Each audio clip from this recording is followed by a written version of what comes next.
Hi again, thanks for stopping by, and today we're going to be talking about the single most important thing you can do to increase your health span so that you are healthy well into old age and be able to live independently, hopefully, for as long as possible.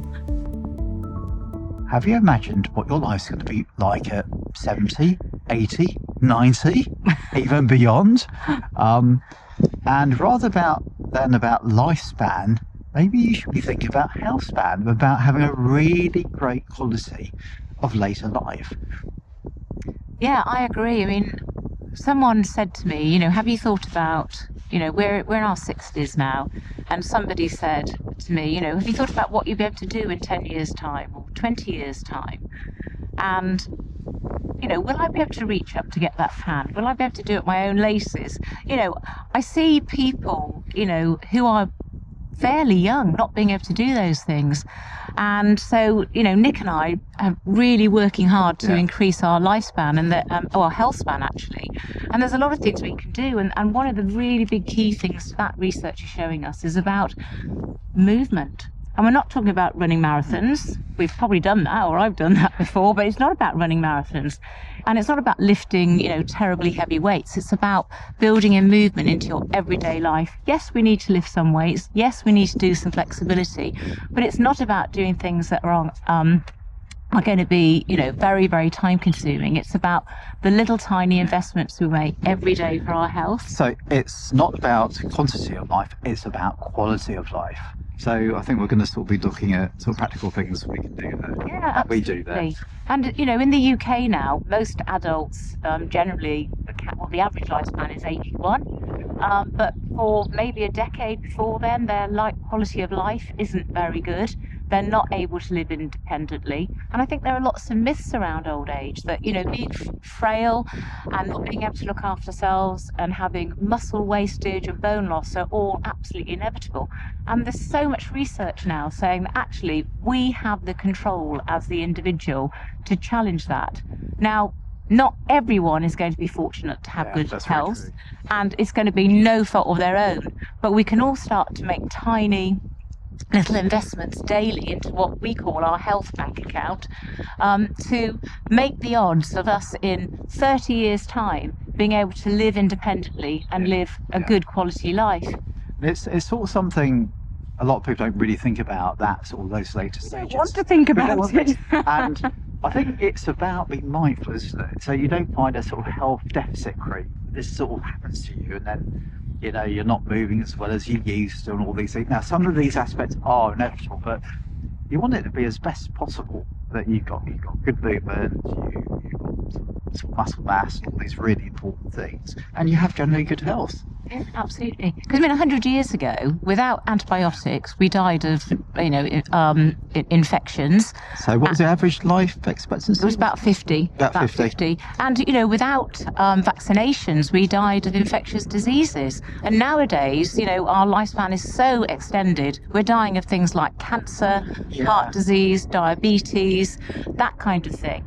But, movement can actually reduce our odds of, developing those.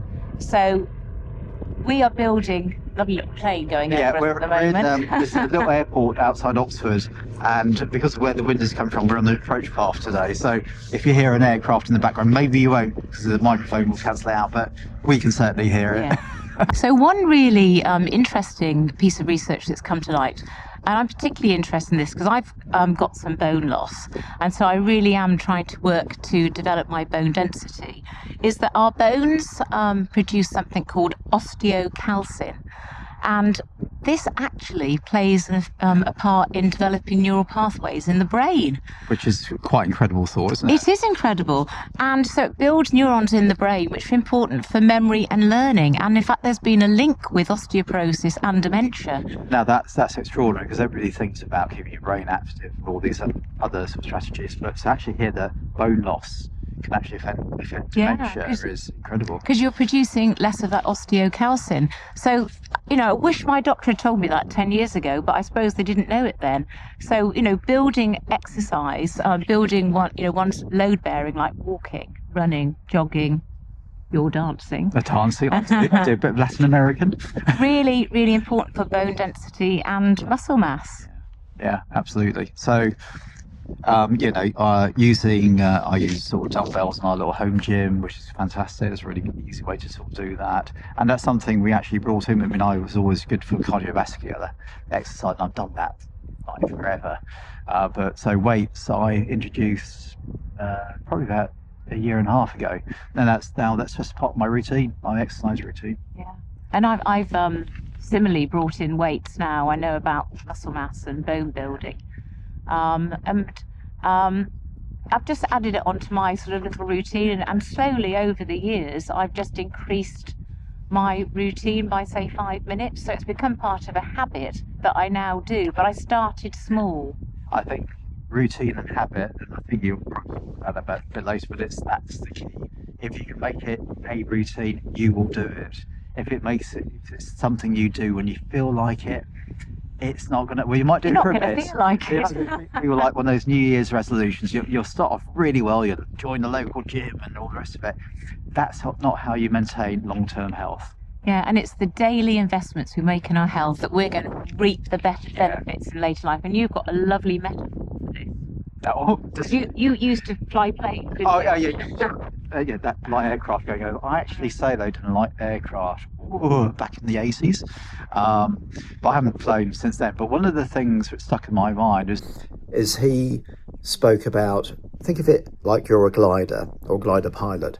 You're trying to get as high as possible so you can glide for a very, very long way indeed into your later years. So things like muscle mass, you're trying to build as much muscle mass as possible to maintain it for as long as possible. Well, linking to that, about gliding for a long time, my dad's always been a great inspiration for me. He died at 95, and all his life he's loved exercise. He was a great tennis player, water polo or water hockey, whatever you call it. And he's always had a little morning routine, which he did in the bathroom. So when he went for, his shower in the morning, he would tag on this little routine of weights, press-ups, the squats by the sink. He always did it right into his 90s, and he was incredibly lucky with his life and with his health. I mean, he was able to walk well up till he was 93. The last couple of years he had a few problems, but he's a great inspiration. He's always taught me to treat my body as a temple and really look after it.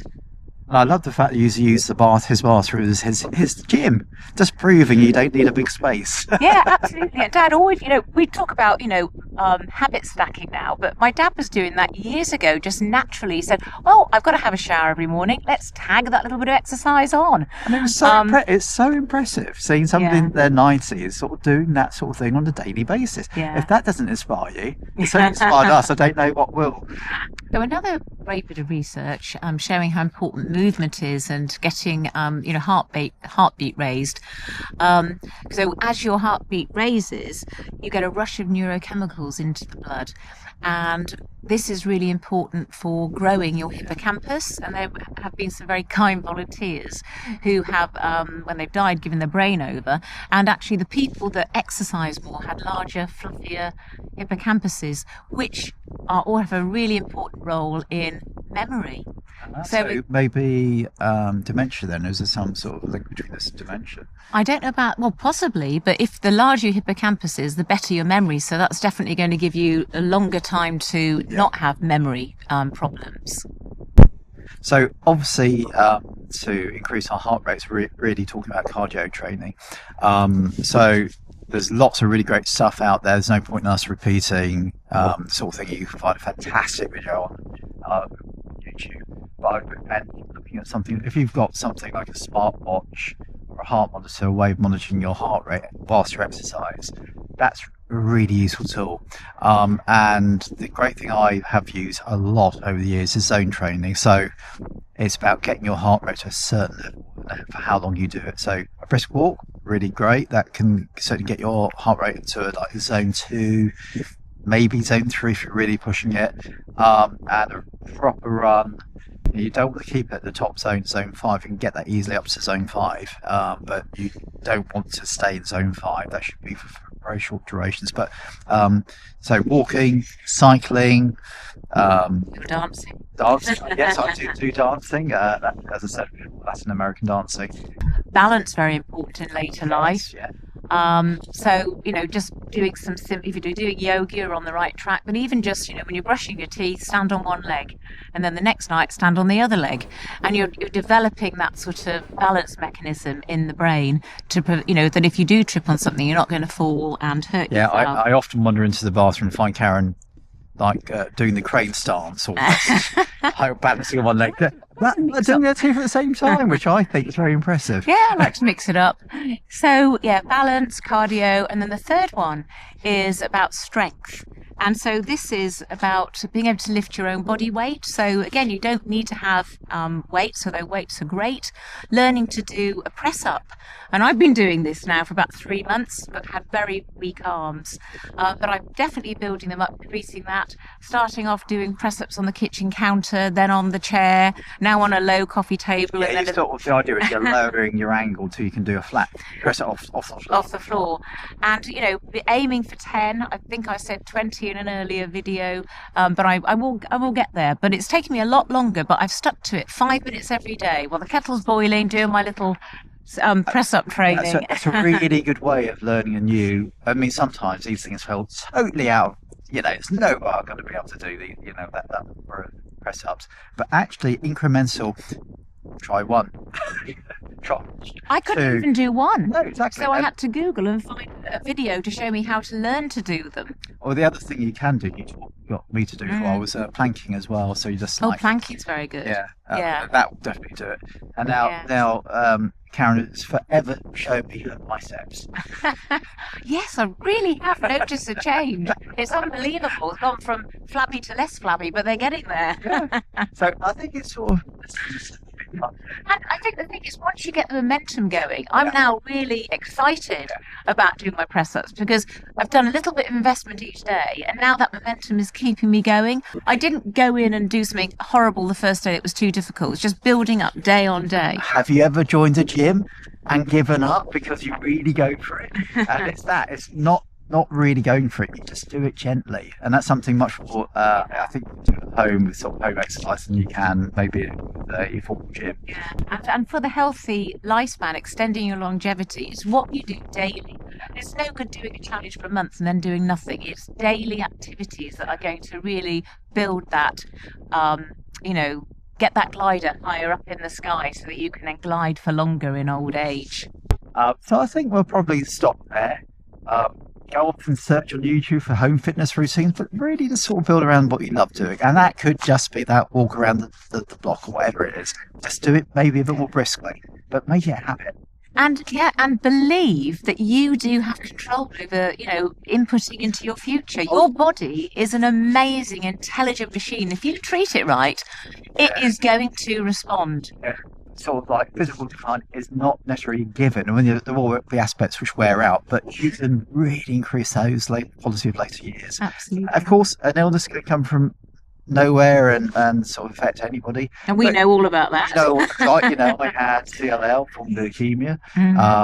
Nothing I did wrong, but thankfully I am basically leukemia free now, thanks to modern medicine. And that's the other thing. Exciting. Even if you do get these things, there have been fantastic breakthroughs which really still give you a fighting chance. Just maximise your health as much as you can. So we would love to hear. Do you have any habits that you do daily that are going to contribute to your longevity? Are you like me, doing some form of exercise while the kettle's boiling in the morning?